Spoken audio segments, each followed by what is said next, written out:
नमस्कार, आदाब। Crime petrol dial 100 में आप सबका स्वागत है। कहते हैं कि परिवार के बिना इंसान अधूरा है, क्योंकि जब परिवार बिखरता है तो जिंदगियां बिखर जाती हैं और इसकी सबसे बड़ी वजह होती है हमारी खामोशी।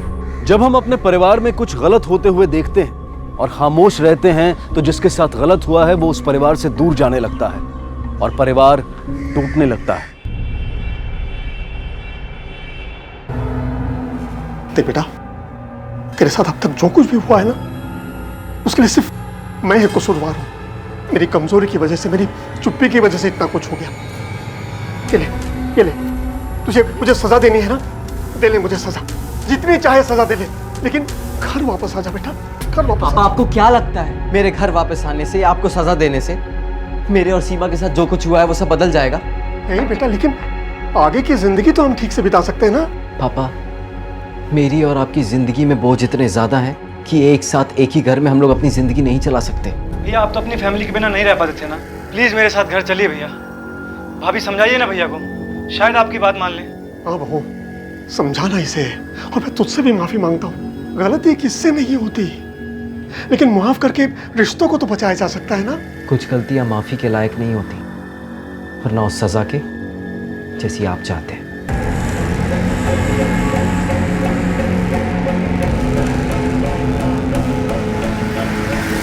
केशव अपने टूटे हुए परिवार को जोड़ना चाहते थे, अपने बेटे और बहू को साथ घर ले जाना चाहते थे। आखिर इस परिवार में ऐसा क्या हुआ था कि एक बाप अपने बेटे को वापस पाने के लिए अपना आत्मसम्मान भी खोने को तैयार था?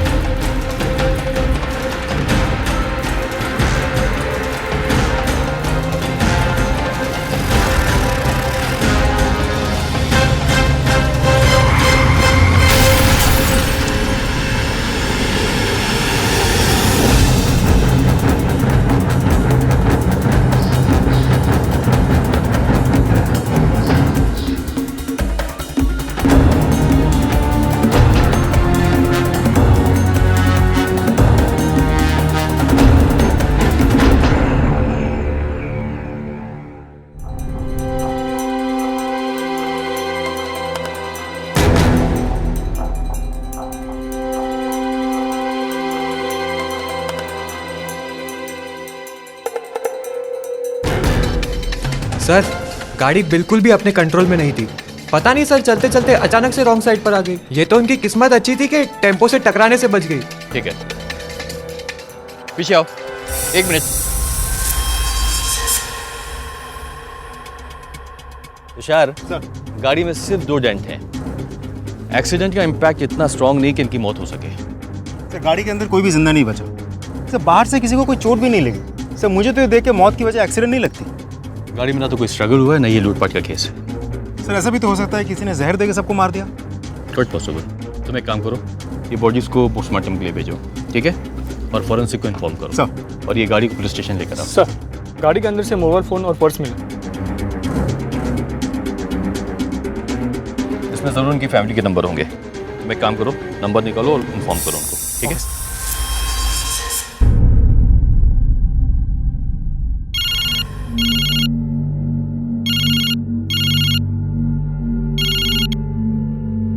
हेलो, कौन?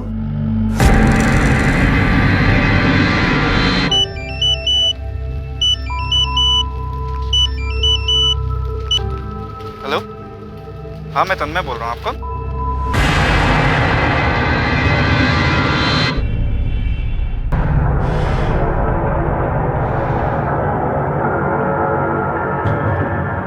सविता? संजय भैया,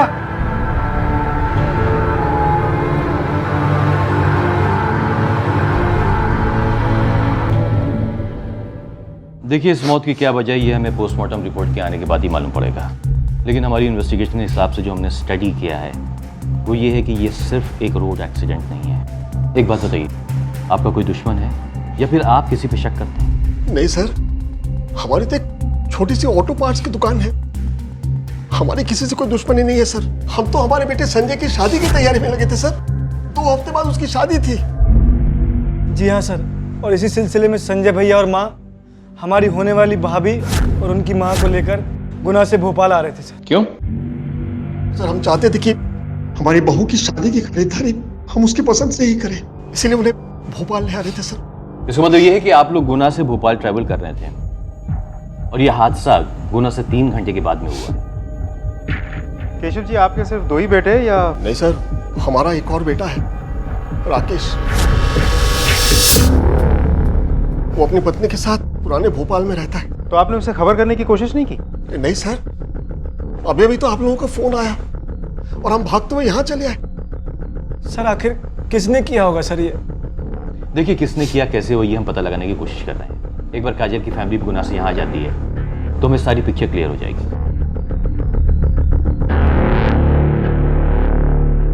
कुछ अच्छा दिखाएगी मेरी माँ। अब ये कैसा है? जी मस्त है, ये रख ले। ओह, सारे अच्छे अच्छे कपड़े रख लो। जीजू को इम्प्रेस करना है? तू ना चुप कर। मैं चुप हो गई मेरी प्यारी दीदी। जब 2 हफ्ते बाद चली जाओगी तो मेरी आवाज सुनने को कहाँ मिलेगी? काजल, ये तुम्हारे सारे कपड़े मैंने प्रेस करवा दिए। मैं बैग। माँ जी, रास्ते के लिए कुछ बना दूं? अरे नहीं रहने दो।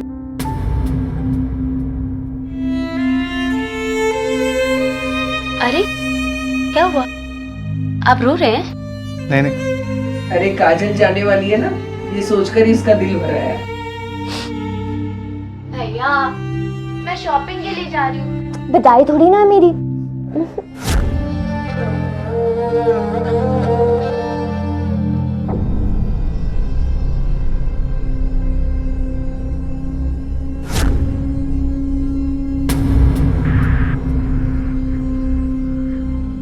मैं आप लोगों के दुख को अच्छी तरह से समझ सकता हूं। पोस्टमार्टम की रिपोर्ट अभी तक नहीं है, लेकिन एक बात कंफर्म है कि उन चारों में से किसी को भी एक्सटर्नल इंजरी नहीं हुई है और हमें ये शक है कि ये सिर्फ एक रोड एक्सीडेंट नहीं है। आप लोग बता सकते हैं कि वो कौन इंसान है जो आपकी फैमिली को मारना चाहता है? सर ऐसा तो कोई भी नहीं है सर।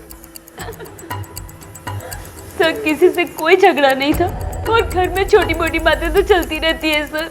उसके लिए कोई किसी की जान तो नहीं ले लेता ना सर।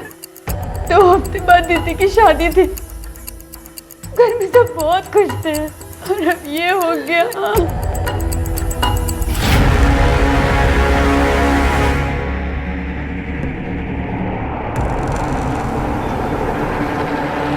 ये केस अब पुलिस के लिए बेहद पेचीदा बन गया था।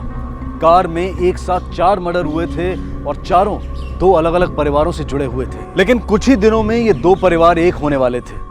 काजल और संजय की शादी होने वाली थी। लेकिन पुलिस के लिए सबसे बड़ा सवाल यह था कि इन दोनों परिवारों में से कौन सा परिवार निशाने पर था, या फिर इन चारों में से कोई एक ही शख्स हत्यारे के निशाने पर था। संजय, संजय बेटा, आ रहा हूँ ना माँ। जल्दी आना बेटा, सामान रख जल्दी कर। हाँ। कितनी देर हो गई? सुनो, वो राकेश को जाके मिलो ना, समझाओ उसे मनाकर घर ले आओ, शायद तुम्हारी बात मान जाए। जाने से पहले टोकना जरूरी है क्या? मैं तो बस जानते हो ना गुना जा रही हूँ। होने वाली बहू को यहाँ लाना है शॉपिंग कराने के लिए। आपको अकल कब आएगी?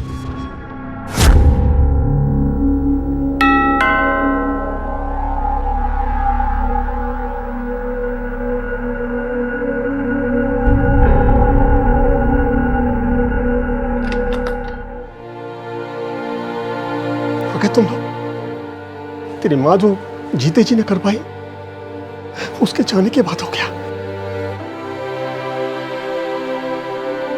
बहुत अच्छा किया बेटा।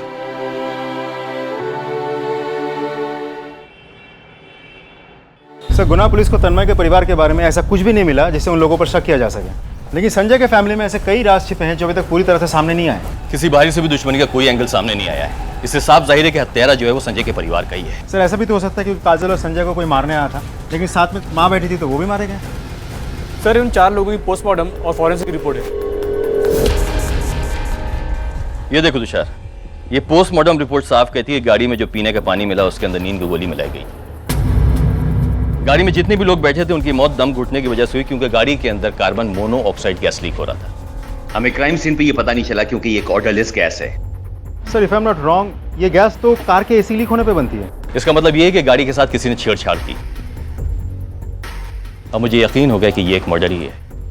लेकिन सर एक बात समझ में नहीं आ रही, अगर ये मर्डर ही है तो विक्टिम तो 2 अलग अलग शहर से हैं, 2 अलग अलग परिवार से हैं, सबको एक साथ मारने की कोशिश कोई क्यों करेगा? तो शायद टारगेट एक ही परिवार होगा, बाकी लोग जो मरे हैं वो गलत वक्त पर उनके साथ में थे। सर ऐसा भी तो हो सकता है कि टारगेट कोई एक था, लेकिन सब एक साथ थे तो सब मारे गए। Not possible. तुम एक काम करो, किसी अच्छे से मैकेनिक को बुला के गाड़ी चेक करवाओ, खासकर उसका एसी।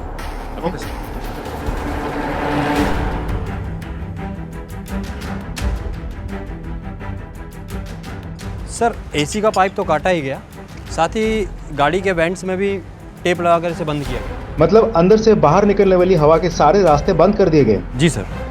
और सर इस कंडीशन में अगर एसी चालू रहती है तो गाड़ी के अंदर जहरीली गैस बनती रहती है। इसका मतलब ये है कि किसी ने वेंट को अच्छी तरह से टेप किया, उसके बाद में एसी का पाइप काटा ताकि आराम से गैस गाड़ी के अंदर जा सके। फिर किसी ने पानी की बोतल ली और उसमें नींद की गोली मिला दी। नींद के नशे में लोगों को मालूम नहीं पड़ गया गैस लीक हो रही है, और जब काजल ने गाड़ी चलाई तो उसको भी नींद आ गई और गाड़ी आउट ऑफ कंट्रोल हो गई। ये जो कुछ भी हुआ है रास्ते में हुआ है, गुना से निकलने के बाद। हाँ सर, क्योंकि नींद की गोली करीब 20 से 30 मिनट लेती है अपने इफेक्ट दिखाने के लिए। लेकिन जिस किसी ने भी इस काम को अंजाम दिया है ना, उसे कार की बहुत अच्छी नॉलेज है। ये चारों कहीं बीच में रुके होंगे और उस कातिल ने मौका देख के अपनी चाल चल दी। ये तन्मय का गैराज है ना, और केशव जी की ऑटो पार्ट्स की दुकान। Yes sir. तुम एक काम करो, गुना पुलिस को इन्फॉर्म करो कि काजल की फैमिली की पूरी इन्फॉर्मेशन निकालें, और संजय की फैमिली की क्या कुंडली है ये पता करो। हर फैमिली के कोई ना कोई राज होते हैं, पता करो कि इस फैमिली के कौन से ऐसे राज हैं जिसमें कि 4 जाने गई हैं। 1 मिनट, ये देखो, ये है गुना और ये है भोपाल, 4 घंटे का रास्ता है। अगर गुना में एसी का पाइप काटा गया होता तो उन लोग को एहसास हो जाता लीकेज का, या अगर लीकेज का एहसास नहीं भी होता तो उनकी मौत हो जाती जो कि गुना के पास में होती। लेकिन हमें ये नहीं भूलना चाहिए कि ये कार भोपाल के पास मिली। तुम एक काम करो, गुना पुलिस को इन्फॉर्म करो कि पूरी इन्फॉर्मेशन निकाले। केशव अंकल घर में जो काम वाली बाई काम करती है ना, वही आपको एग्जैक्ट बता सकती है, वो अभी यहाँ से निकलेगी। हाँ, मैं बहुत सालों से उनके यहाँ काम करती हूँ। उनके घर में आपस में कोई प्रॉब्लम थी क्या? उनका बड़ा बेटा राकेश अपनी बीवी के साथ बाहर रहता था, क्यों? पता नहीं साहब, सही कारण तो नहीं पता, लेकिन माँ बेटी के वजह से राकेश भैया और उनकी बीवी अलग रहती थी। हाँ सर, भाई गैराज चलाता है और भाइयों बहनों में बड़ा प्यार था। भाभी थोड़ी स्वार्थी है, बस अपने ही बारे में सोचती है। केशव जी के फैमिली में आपस में रिश्ते कैसे थे? मुझे आइडिया नहीं, मैं घर पे आते जाते नहीं था। ये सास बहू में कभी किसी बात को लेकर कोई झगड़ा हुआ क्या? सर थोड़ी बहुत खटपट होती थी, वैसा तो सभी के घर में होता ही। ये दोनों बहनों का किसी से कोई चक्कर वगैरह कुछ? नहीं सर, होगा तो भी मुझे पता नहीं, लेकिन दोनों बहनें बहुत अच्छी थी। नहीं सर, मेरी उन लोगों से कोई बात नहीं हुई। मुझे नहीं पता अगर उन लोग कहीं रुके भी हो तो। आप लोगों की भी संजय से या अपनी माँ से कोई बात नहीं हुई? नहीं सर। राकेश जी आप भोपाल में ही रहते हैं, फिर भी घर वालों से अलग रहते हैं, ऐसा क्यों? सर वो मैंने अभी नई कपड़ों की दुकान खोली है, तो यहाँ से आने जाने में टाइम लगता था, इसलिए हम दोनों वहाँ शिफ्ट हो गए। गुना से भोपाल 4 घंटे का सफर है, रास्ते में कहीं रुके तो होंगे वो लोग? आप लोगों को कुछ पता है? हाँ, मेरी बात हुई थी माँ जी से, उन्होंने बताया कि विदिशा के पास कोई वेज रेस्टोरेंट में रुके थे। रेस्टोरेंट का नाम बताया था? नहीं, ना तो रेस्टोरेंट का नाम बताया और ना ही मैंने पूछा। पर सर इन सब से उनकी मौत का क्या लेना देना? बहुत कुछ लेना देना है। भोपाल पुलिस से पता चला है कि कार के एसी पाइप को कट किया गया था, सारे वेंट्स बंद किए गए थे, जिसकी वजह से उनकी मौत हुई थी। लेकिन इससे तो सर गाड़ी में जहरीली गैस फैल जाएगी। अच्छा, तुम्हें इतनी नॉलेज कैसे है? सर गैराज चलाता हूँ, इतना तो पता ही हो। पर सर संजय जीजू की कार घर के बाहर पार्क थी, तो बाहर से आके कोई एसी का पाइप कैसे? देखिए, गाड़ी के साथ जो भी छेड़छाड़ हुई है वो रेस्टोरेंट के आसपास ही हुई होगी, यहाँ नहीं। मोहन, भोपाल पुलिस को खबर करो कि वो लोग विदिशा के पास किसी वेज रेस्टोरेंट पे रुके हुए थे। सीमा, चलो। बेटा जा रहा है तू? मन जाना बेटा, तूने तो अब तक अपने भाई और माँ की तस्वीर पर फूल तक नहीं चलाई। अब तुमने माफ कर दे। पापा, ये दिखावे के लिए चौथे की रस्म करके उनकी तस्वीरों पे फूल चढ़ा के आपको क्या लगता है जो कुछ हुआ इसको बदला जा सकता है? राकेश अगर बदला नहीं जा सकता तो फिर हम यहाँ खड़े क्यों हैं? क्यों हम बीती बातों को नहीं भूल सकते? अगर तुम भूल सकती हो तो रहो यहाँ पे, मैं नहीं रह सकता। भैया रुक जाइए। रुक जाओ ना बेटा। बेटा राकेश,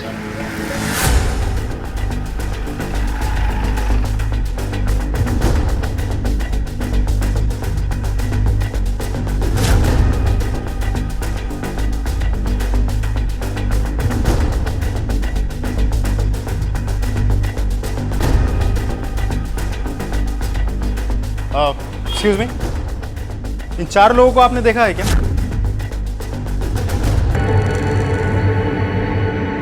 एक मिनट मुझे देना। हाँ साहब, मैंने देखा है, ये खाना खाने के लिए आए थे यहाँ पे। ये लोग इस कार में बैठ के यहाँ आए थे और इस कार के साथ छेड़छाड़ की गई है। किसी ने एसी का पाइप काट दिया, सारे वेंट्स क्लोज कर दिए। तुम लोगों में से किसी ने भी इस गाड़ी की तरफ किसी को जाते हुए देखा था? नहीं सर, नहीं देखा। देखिए, इस कार के अंदर से हमें पानी की बोतल मिली, तो ऐसा भी हो सकता है कि पानी की बोतल्स आपकी इस रेस्टोरेंट से खरीदी गई हो। सर जहाँ तक मुझे याद आता है कि हाँ, ये लड़की थी, इसी ने पानी की बोतल खरीदी थी साहब। एक्सक्यूज मी जी पानी की बोतल। जी देता हूँ।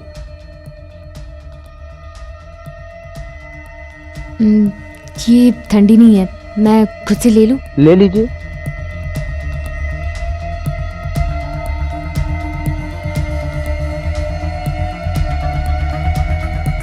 पानी में नींद की गोली मिलाई गई थी। सर यहाँ से तो सिल्ड पैक ही लिया था, उसके बाद वो बाहर चली गई अपनी गाड़ी की तरफ, और गाड़ी में उसने पानी रखा और फिर वापस भी आ गई थी यहाँ। इन 4 लोगों को छोड़कर किसी और को गाड़ी की तरफ जाते हुए देखा था? गाड़ी के आसपास जाके पानी की बोतल में कुछ मिलाते हुए देखा था? नहीं सर, नहीं देखा हम लोगों ने। ठीक, थैंक यू। तुषार, ये तो तय कि गाड़ी के साथ छेड़खानी हुई है और रेस्टोरेंट पर हुई है, तन्मय के घर पे नहीं। क्योंकि तन्मय के घर पे अगर ऐसा होता तो गाड़ी में बैठे जितने भी लोग हैं उनको गैस लीक होने का अंदाजा हो जाता। सर ऐसा भी तो हो सकता है क्रिमिनल रेस्टोरेंट पे आया, गाड़ी के साथ छेड़छाड़ की, पानी लिया और पानी में नींद की दवाई मिला दी। अब रेस्टोरेंट में बहुत सारे लोग थे तो किसी ने नोटिस नहीं किया होगा। लेकिन जिसने भी ये काम किया वो कार की अच्छी नॉलेज रखता है। सर मुझे तो लगता है वो क्रिमिनल संजय या काजल, दोनों में से किसी भी फैमिली से हो सकता है। हो सकता है। तो मैं काम करूँ, ये संजय और काजल के जितने भी फैमिली के मेंबर्स हैं उनके फ़ोन रिकॉर्ड चेक करो, उनके फ़ोन का लोकेशन भी पता करो। Okay okay sir. क्या पक रही है तुम? तुम्हारा दिमाग तो ठिकाने पर है? ऐसी बातें करके तुम मुझे फांसी लगवाना चाहती हो? मैं तो बस ऐसे ही बोल रही थी। ऐसे ही? ऐसी का क्या मतलब? देखो तन्मय, तुम्हारे पास में ये करने की वजह है, और वो वजह क्या है तुम अच्छी तरह से जानते हो। देखो, कोई भी ऐसी वजह नहीं हो सकती जो मैं अपनी बहन और माँ की जान ले लूं। तो अपने दिमाग से ना इस बात को निकाल दो। वैसे मुझसे बड़ी वजह ना तुम्हारे पास।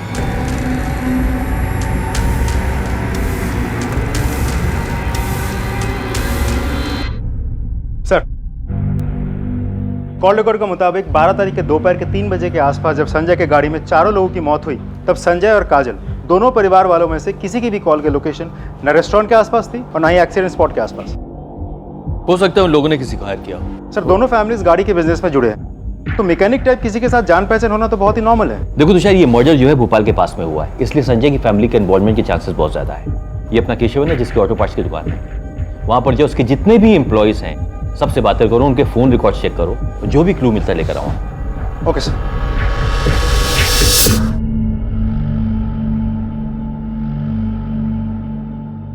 दिया, कब से बुला रही हूँ दिया? ये लो खाना खा लो। आप खाओ, अब तो ऐश है ना आपकी, खाना खाओ पियो, मेरी फिक्र मत करो, मजे करो अब तो। मैं मजे नहीं कर रही हूँ दिया, मैं एक तकलीफ से गुजर रही हूँ तो तुम में से किसी को समझ नहीं आएगी। मेरे साथ जो हुआ भगवान न करे किसी और के साथ हो। हाँ, तभी मरवा दिया मेरी माँ और दीदी को, तो ठंडक पड़ गई होगी ना आपके दिल में। चुप करो दिया, कुछ भी बोले जा रही हो, पागल हो गई हो क्या तुम? क्या गलत कह रही हूँ मैं? अरे बस करो तुम दोनों, और अगर नहीं होता तो एक काम करो, मुझे जहर दे दो।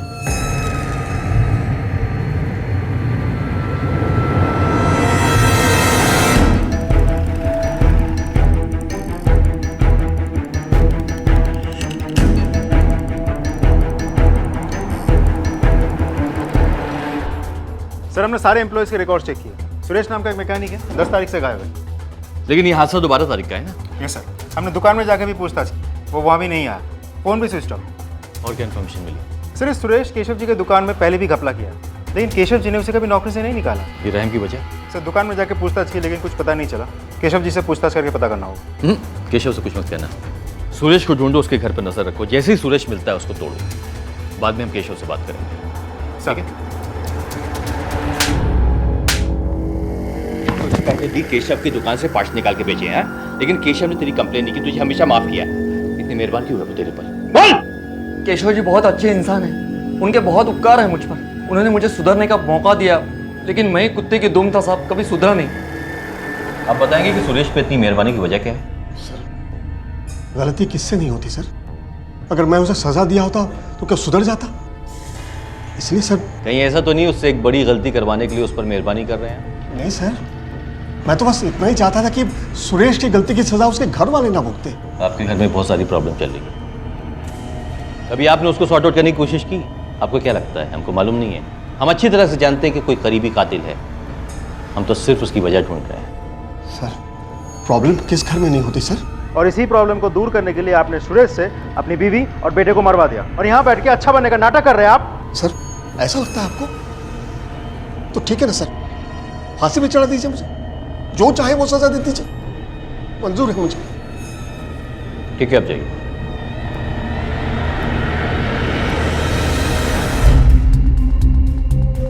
ये आदमी बुरा नहीं है, ऐसा लगता है कि इसने जिंदगी में बहुत सारी चोट खाई है, इसलिए किसी को दर्द देना नहीं चाहता, भले वो गलत क्यों ना।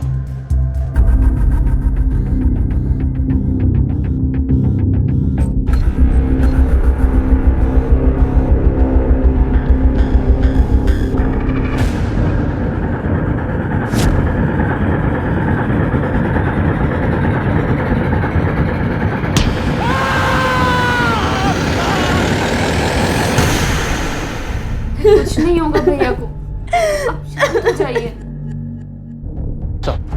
सर तन्मय को अभी तक होश नहीं आया है। जब तन्मय पर हमला हुआ तो वहाँ खड़े लोगों ने बताया कि दीपक नाम के एक आदमी ने तन्मय पर हमला किया और वहाँ से भाग गया। तन्मय कहाँ है? सर इधर।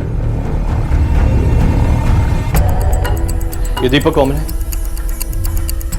आप लोग क्या जानते हैं उसके बारे में? सर वो दीपक भैया के गैराज में काम करता था। दीपक ने आपके भाई को मारने की कोशिश की, ऐसा काम वो क्यों करेगा? क्योंकि काजल और दीपक एक दूसरे से प्यार करते थे, इसलिए।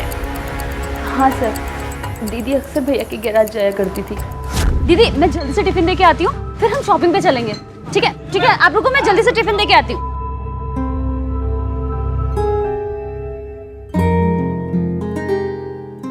ये लो भैया आपका खाना। अरे दिया अकेली आई? नहीं नहीं, दीदी बाहर खड़ी है, हमें शॉपिंग पे जाना है। ठीक है हम जा रहे हैं, bye bye bye.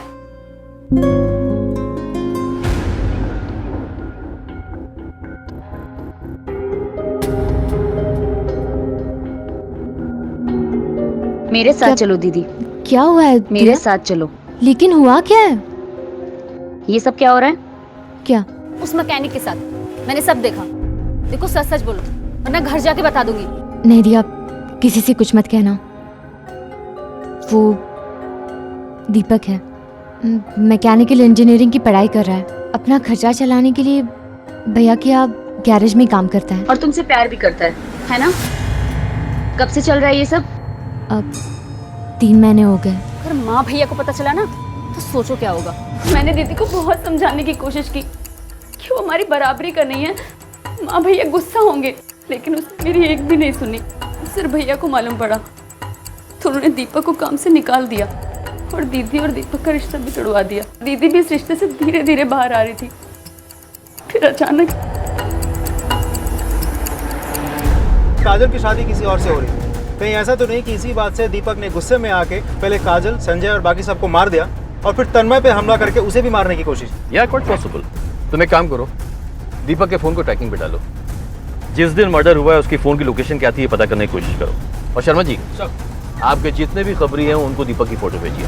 Okay okay sir. जाके बोलो उसको। सर दीपक के कॉल रिकॉर्ड के मुताबिक 12 तारीख को दीपक के सेलफोन के लोकेशन क्राइम सीन के आसपास का नहीं था। यानी कि दीपक वहां मौजूद नहीं था। अगर दीपक वहां मौजूद नहीं था तो इसका मतलब ही कि शायद उसने ये मर्डर नहीं किया। लेकिन सवाल ये उठता है कि फिर उसने तन्मय पे हमला क्यों किया? काजल तो मर चुकी है, अब उसको तन्मय को मार के क्या हासिल होने वाला है? तुम एक काम करो, पता करो कि दीपक कहाँ छुपा बैठा है, ठीक है? Okay sir.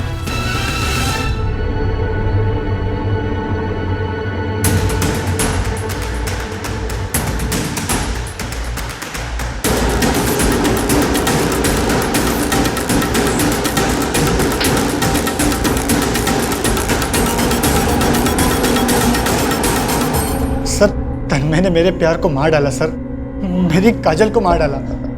तू इतने यकीन के साथ कैसे कह सकता है? बोलो, क्यों बुलाया तुमने मुझे यहाँ?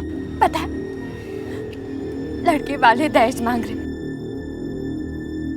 15 लाख रुपए। भैया के पास इतने पैसे नहीं है और माँ से पे अड़ी है कि शादी होगी तो वही होगी। मन कर रहा है कि मैं जान दे दूं। नहीं काजल, काजल तुम मेरी बात सुनो। काजल, हम लोग भाग के शादी कर लेते हैं। नहीं दीपक, मैं अपनी फैमिली की बदनामी नहीं चाहती, इसलिए कह रही हूँ हो सके तो मुझे भूल जाओ और प्लीज मुझे माफ कर देना। भले ही मेरी शादी वहाँ नहीं होगी पर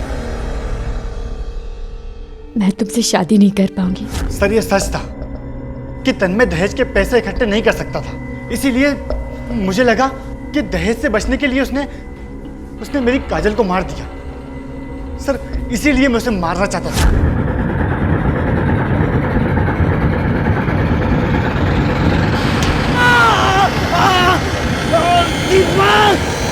तेरी किस्मत अच्छी थी जो तन्मय बच गया।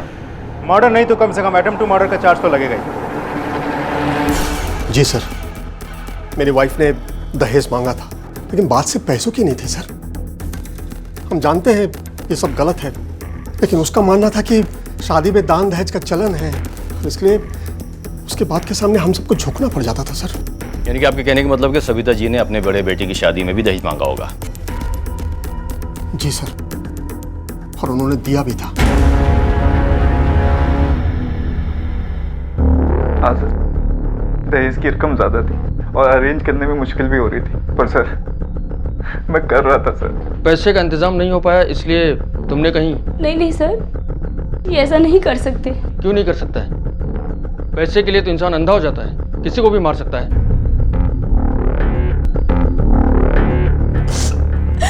हाँ सर, ये सच है कि मैंने और इन्होंने हमारी बच्ची को कोक में मार दिया था पैसों के वजह से। तुम दोनों को कोई बात समझ में आती है कि नहीं? पहले से दो बहनें हैं, उनकी शादियां करनी है और वो रिश्ते को भी निभाना है। बेटी के रिश्ते को निभाना मतलब उनको सिर्फ देना होता है। ऐसे में बेटी हो गई तो हम क्या करेंगे, ये सोचा है तुम लोगों ने? माँ जी, आपने भी तो बेटियों को जन्म दिया ना। माँ जी प्लीज ऐसे। दिया है, लेकिन तब मुझे समझ नहीं थी, अब समझ आ गई है। माँ जी प्लीज मेरे साथ ऐसे मत करिए माँ जी। नहीं, मुझे कुछ नहीं सुनना। तन्मय, मैं डॉक्टर से बात करती हूँ, तुम दोनों वहां चले जाना। आप लोगों को पता है लड़का है या लड़की ये चेक करना इलीगल है? कहाँ से कराया था? सारा डिटेल दीजिए हमें। उस डॉक्टर और हॉस्पिटल को भी नहीं छोड़ेंगे हम। आप लोगों के खिलाफ भी केस चलेगा, सजा तो आप लोगों को भी मिलेगी। बेटियां घर की लक्ष्मी होती हैं, देवी होती हैं। न जाने कितने महान उपनाम हम अपनी बेटियों को देते हैं, लेकिन जिस परिवार में बेटियों को कोख में ही मारा जाएगा, जन्म लेने के बाद भी बोझ समझा जाएगा, क्या वो परिवार कभी खुश रह पाएगा? पुलिस के लिए कार में 4-4 हत्याएं अब भी एक बड़ा सवाल बनी हुई थी।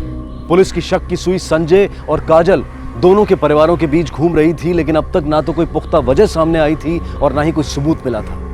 पर पुलिस को ऐसा लग रहा था कि शायद उन्हें वजह मिल गई। सर, गुना पुलिस को तन्मय के खिलाफ कुछ भी नहीं मिला और 12 तारीख को जब ये हादसा हुआ उस दिन भी तन्मय के मोबाइल के लोकेशन क्राइम सीन के आसपास का नहीं था।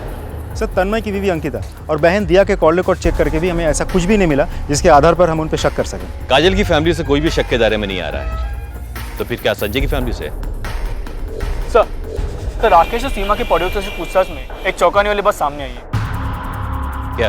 सर, राकेश कभी अपने माँ बाप के घर नहीं जाता था क्योंकि वो अलग रहता था, लेकिन उसका भाई संजय अक्सर राकेश के घर आता था, वो भी तब जब राकेश घर पे न हो।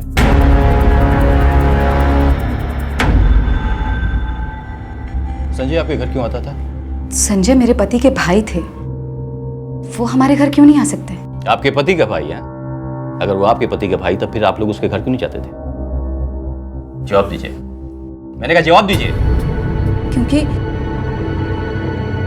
क्योंकि मेरे पति अपनी अपनी माँ से नाराज थे। क्यों रहूं मैं इस घर में, और करूंगा क्या मैं इस घर में रह के? ये घर मेरा है ही नहीं, ये घर आपका है और आपके दोनों लड़कों का है। ऐसा कुछ नहीं है बेटा, तो घर छोड़ के जाने से कैसे चलेगा? लोग क्या कहेंगे? अच्छा, लोग क्या कहेंगे इसकी फिक्र है आपको, लेकिन माँ ने जो किया उसके बारे में आपने कभी नहीं सोचा। इन्होंने एक बार कहा और आपने मुझे मेरे बिजनेस के लिए पैसे नहीं दिए, लेकिन संजय ने एक बार मांगे तो उसके लिए पैसे थे आपके पास। हाँ, दिए उसे, क्योंकि मुझे पता है वो होशियार है, वो पैसे को डुबोएगा नहीं। और तू तो सारे पैसे डुबो देता। ठीक है, मैं जा रहा हूं और एक दिन अपनी दम पे साबित करके बताऊंगा कि मैं संजय से कम नहीं हूं। तो संजय ने आपके पति का हक मारा था। देखिए, हमने आपके पति के कॉल रिकॉर्ड्स चेक किए हैं, वो संजय से बात ही नहीं करते थे, लेकिन संजय आपसे बराबर बात करता था। वो आपसे मिलने भी आता था आपके घर पर, और खासकर उस वक्त आता था जिस वक्त आपके पति घर पर मौजूद नहीं होते थे।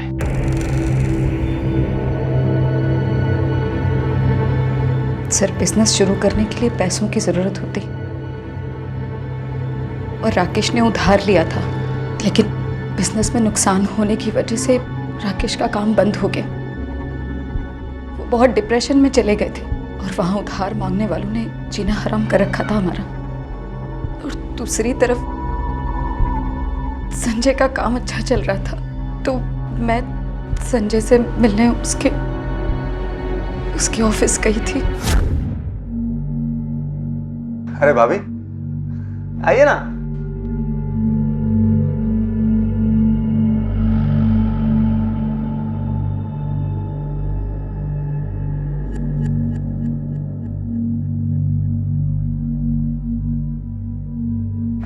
ये लीजिए, पानी पीजिए। कहिए भाभी। संजय, आपके भैया को बिजनेस में बहुत नुकसान हुआ है, हमें पैसों की जरूरत थी। अगर आप मदद कर देते तो। हाँ, क्यों नहीं भाभी, एब्सोल्युटली। लेकिन भाभी, बात यह है कि मैंने ये जो पूरा बिजनेस सेटअप किया है ना, वो अपने पैसे कमाने के लिए शुरू किया है। ये जो आप पानी पी रही है ना, इस पानी के भी पैसे लगते हैं यहाँ पर, और आपको पैसों की ही जरूरत है भैया का बिजनेस सेटअप जो करना है। लेकिन भाभी, यहां पर कुछ भी फ्री में नहीं मिलता है। आप समझ रही ना मैं क्या कह रहा हूं? क्या हुआ? आप मेरी बात को ध्यान से समझने की कोशिश कीजिए। हाँ,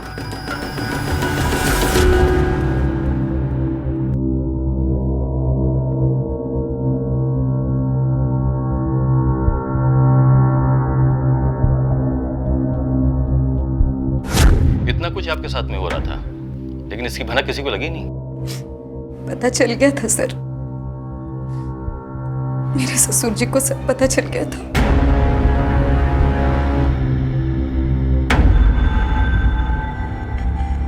हाँ सर, मैं जानता था संजय क्या कर रहा है। भाभी, मैंने आपको पैसे दिए हैं, ये आपके नखरे वखरे और बहाने नहीं चलेंगे, ठीक है ना?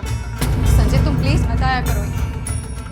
ठीक है, तो आप आ जाना होटल में, और अगर आप नहीं आई ना तो मैं कल वापस यहाँ पे आ जाऊंगा। संजय प्लीज ऐसा मत करो। पापा, संजय, तू ये ठीक नहीं कर रहा है। अरे क्या ठीक नहीं कर रहा हूँ पापा? भाभी से मिलने आया था मैं, घर पे मिलता हूँ।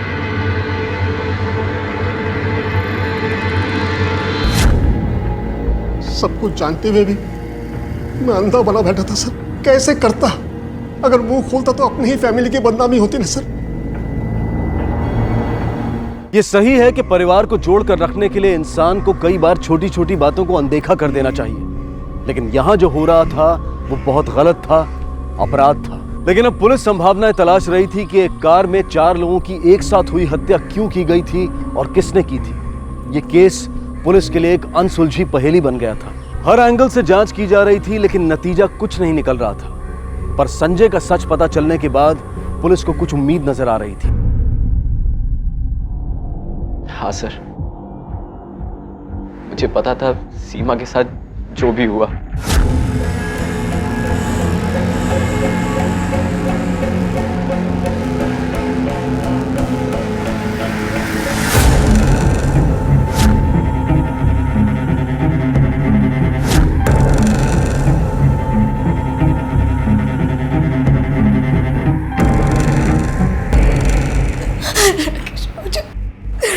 राकेश मुझे माफ कर दो।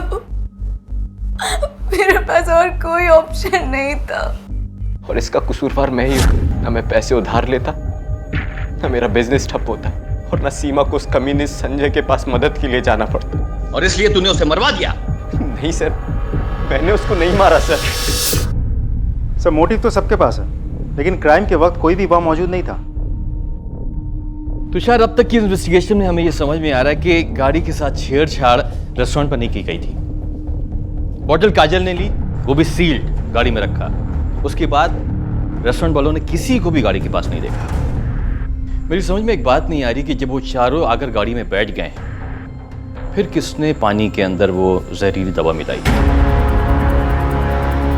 सर कहीं काजल नहीं है सब कुछ? हो सकता है तुषार, हो सकता है ये मर्डर काजल ने किया हो। लेकिन अगर ये प्लान काजल का है तो खुद क्यों मरेगी? हो सकता है तुषार, काजल ने जो जाल बुना था खुद उसमें जाके फंस गई। नहीं सर, मुझे लगता है कोई तो है जो काजल की मदद कर रहा था, क्योंकि काजल के पास गाड़ियों के बारे में इतनी जानकारी कहां से आएगी? उसका बॉयफ्रेंड, वो मैकेनिक, क्या नाम है उसका? दीपक। दीपक, ये काम उसने किया है। सर मैंने सच में कुछ नहीं किया है, मेरा विश्वास कीजिए। काजल मुझसे मिलने के लिए किसी भी बहाने से गैरेज आती थी सर। तुम यहाँ? अरे मेरे भैया का गैरेज है, जब मन करेगा तब आऊंगी, जब मन करेगा तब जाऊंगी। हाँ हाँ, तुम्हारे भाई का गैरेज है, लेकिन तुम्हारे भाई ने अगर मुझे तुम्हारे साथ यहाँ देख लिया ना तो मेरी नौकरी चली जाएगी। अरे भैया ना घर गए हैं खाना खाने, वो नहीं आने वाले। मुझे गाड़ी ठीक करना सिखाओ ना प्लीज। तुम गाड़ी बनाना सीखोगी? ये तुम्हारा काम थोड़ी है। प्लीज। सर काजल ने मुझसे करीबी बढ़ाने के लिए धीरे धीरे कार के बारे में सीखना शुरू किया।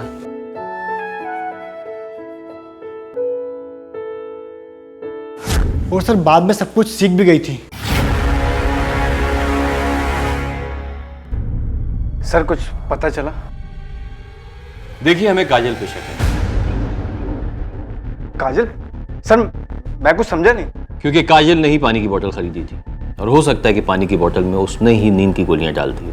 लेकिन सर वो ऐसा क्यों करेगी? यही तो हम जानना चाहते हैं कि काजल ने ऐसा क्यों किया। मुझे पता है। माँ, सब कुछ तय होने के बाद संजय की माँ 15 लाख रुपए मांग रही, हम कहाँ से देंगे? हमें कुछ भी करके उन्हें पैसे देने पड़ेंगे। एक बार सगाई होने के बाद शादी टूट गई तो गांव भर में हमारी क्या इज्जत रह जाएगी? पर माँ जी, पैसे तो देने ही होंगे हमें, और पैसे ज्यादा प्यारे है कि इज्जत? दीदी दहेज की रकम को लेके बहुत टेंशन में थी। एंगेजमेंट के बाद वो काफी बातें करती थी संजय से, और एक दिन उसने उसे मिलने के लिए बुलाया। देखो संजय, मैं नहीं चाहती कि मेरी वजह से भैया को कोई भी प्रॉब्लम हो। तुम कहना क्या चाहती हो? यही कि 15 लाख रुपए दहेज मांगकर तुम्हारी मम्मी ने मेरे भाई के लिए बहुत बड़ी प्रॉब्लम खड़ी कर दी है। लिसन काजल, मम्मी ने जो भी डिमांड रखी है वो बिल्कुल सही है, और ये तो आजकल का चलन है। और तुम ये सोचो ना कि तुम्हें 15 लाख रुपए में मुझ जैसा काबिल लड़का मिल रहा है। आई मीन बहुत सस्ता सौदा है तुम्हारे लिए। और वैसे भी ना काजल, हमें बड़ों के मामले में दखलंदाजी नहीं करनी चाहिए। वो लोग अपने आप निपट लेंगे, डोंट वरी। सर दीदी उस दिन बहुत उदास थी, वो संजय से बिल्कुल शादी नहीं करना चाहती थी।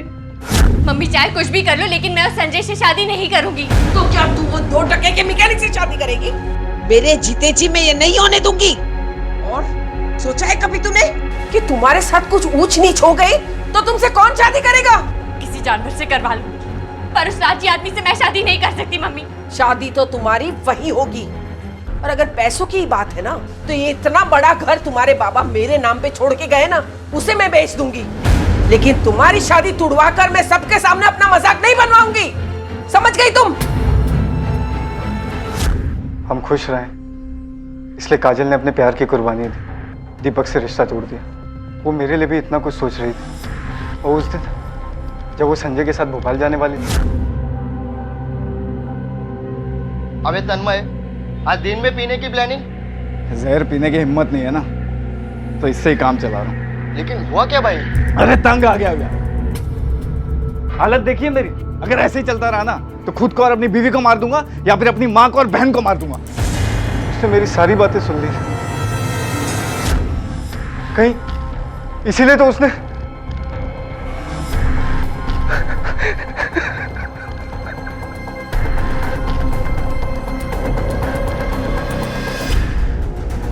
सर काजल को गाड़ियों की पूरी जानकारी थी। और पानी भी काजल ने लिया और गाड़ी में ले जाकर रखा, लेकिन इससे ये कैसे साबित होता है कि मर्डर काजल ने किया है? साबित ये तब होगा जब हमें यह सबूत मिलेगा कि काजल ने स्लीपिंग पिल्स खरीदी थी।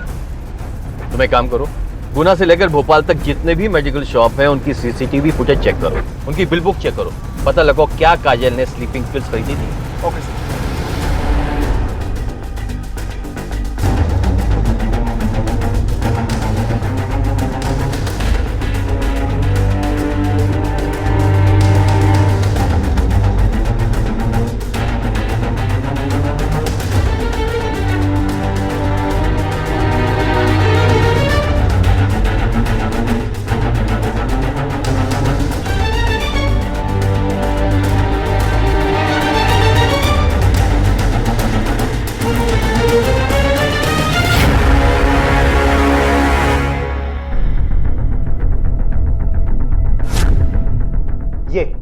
ये रही काजल।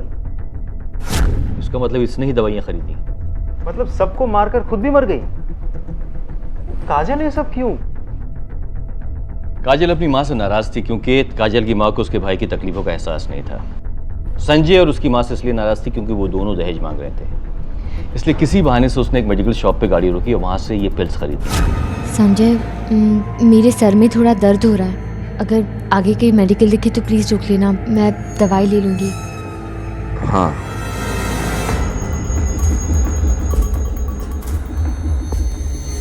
उसके बाद वो रेस्टोरेंट गई और खाना खाया।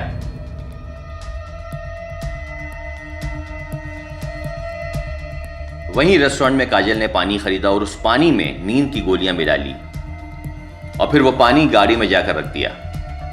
फिर वो सब रेस्टोरेंट से निकले और रास्ते में काजल को छोड़ के बाकी लोगों ने वो नींद की गोलियां मिला हुआ पानी पिया। थोड़ी दूर जाकर काजल ने गाड़ी चलाने की जिद की।